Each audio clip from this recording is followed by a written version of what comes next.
आज भी कुछ पिछड़े इलाकों में बहुओं को हद से ज्यादा मर्यादा करना पड़ता है। मेरी बहू एक ऐसी कहानी है जो समाज में फैली कुरीतियों से पर्दा उठाएगी। एक बहुत ही प्राचीन गांव था जहां लोग पुराने रीति रिवाजों के तहत अपना जीवन व्यतीत किया करते थे। गांव में किशोर अपने माता पिता और पत्नी के साथ रहता था। किशोर की पत्नी शीतल शहर की पढ़ी लिखी लड़की थी, इसलिए उसे गांव के रीति रिवाजों में ज्यादा दिलचस्पी नहीं थी। फिर भी उसे परंपराओं के अनुसार गांव के लोगों के सामने सर ढककर रखना पड़ता था। कुछ दिनों तक तो शीतल ने बड़े बुजुर्गों की मर्यादा रखते हुए यह बर्दाश्त किया, लेकिन जब उसे लगातार पर्दे में रहने से घुटन होने लगी तो उसने अपने पति किशोर से शहर जाने की बात कही। किशोर गांव में ही पला बढ़ा था, इसलिए उसे शहर जाने में कोई रुचि नहीं थी। उसने अपनी पत्नी को समझाते हुए कहा, यहाँ हमारा पूरा परिवार है और हम इसे छोड़कर नहीं जा सकते। तुम्हें यहाँ रहने में क्या परेशानी है? शीतल ने किशोर से खुलकर अपने दिल की बात कह दी। बस फिर क्या था, वह अपनी पत्नी से नाराज हो गया और जोर जोर से चिल्लाने लगा। किशोर की आवाज सुनकर उसके माता पिता भी कमरे के अंदर आ गए हैं और जैसे ही उन्हें सारा मामला पता चला तो उन्होंने भी अपनी बहू को बुरा भला कहना शुरू कर दिया। सारे परिवार की बातें सुनकर शीतल की आंखों में आंसू आ गए। शीतल को समझ में ही नहीं आ रहा था कि वह अपने पति को कैसे समझाए। इस घटना के कुछ महीने गुजरने के बाद एक दिन शीतल सुबह होते ही बिना किसी से कुछ कहे घर से निकल जाती है। काफी दूर पैदल चलने से उसे थकान महसूस होने लगती है, इसलिए वह एक सुनसान जगह पर जाकर बैठ जाती है। घर पर जैसे ही किशोर को पता चलता है कि उसकी पत्नी कहीं चली गई है तो वह सारे गांव में शीतल को ढूंढने निकल गया। किशोर गांव के चारों तरफ जोर जोर से आवाज लगाते हुए अपनी पत्नी को खोज रहा था।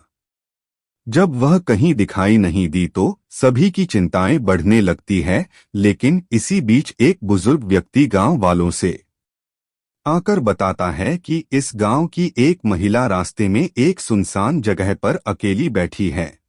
यह बात सुनते ही किशोर तुरंत उसी तरफ दौड़ लगा देता है। किशोर को भागता देख गांव के लोग भी उसके पीछे भागने लगते हैं। जैसे ही किशोर शीतल के नजदीक पहुंचा, उसे देखते ही उसके होश उड़ गए, क्योंकि शीतल अपने बिखरे बालों के साथ मिट्टी से खेल रही थी। शीतल को ऐसी स्थिति में देख गांव वालों को लगा जरूर यह कोई भूत बला है जो शीतल के पीछे पड़ गई है। सभी ने शीतल को काबू में करने की बहुत कोशिश की, लेकिन शीतल सभी को धक्का मारते हुए जोर जोर से रोने लगी। उसके रोने की आवाज किसी पुरुष की तरह लग रही थी। जैसे तैसे करके शीतल को घर लाया गया। गांव के सभी लोगों को शीतल की हरकतें भूतिया गतिविधि की ओर इशारा कर रही थीं, इसलिए सभी ने तांत्रिक बुलाने को कहा। किशोर ने अपने कुछ रिश्तेदारों की सलाह से एक जाने माने तांत्रिक को बुलाया। तांत्रिक ने आते ही चारों तरफ एक घेरा बनाया और खतरे से बचने के लिए सभी को उस घेरे के अंदर रहने को कहा और शीतल के कमरे में अकेले ही चला गया। अंदर पहुंचते ही उसने शीतल को चेतावनी देते हुए कहा, साफ साफ बता दो यह नाटक क्यों कर रही हो, नहीं तो तुम्हें बहुत तकलीफ होगी। शीतल तांत्रिक को देखते ही आक्रामक होने लगी।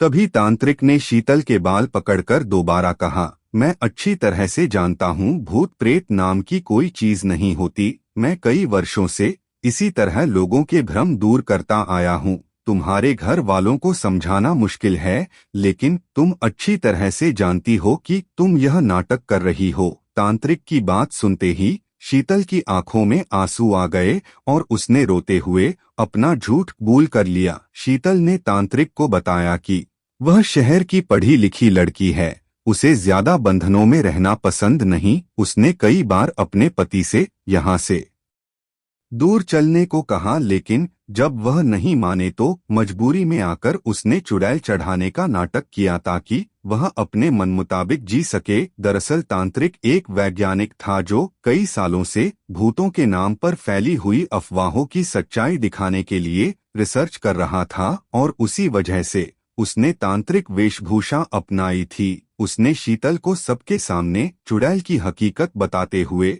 माफी मांगने को कहा। जैसे ही गांव वालों को पता चला कि शीतल अपने परिवार के सामने सिर ढकने से बचने के लिए चुड़ैल का ड्रामा कर रही थी, तो उन्हें आज से पहले गांव में हुई सभी भूतिया घटनाओं पर संदेह होने लगा।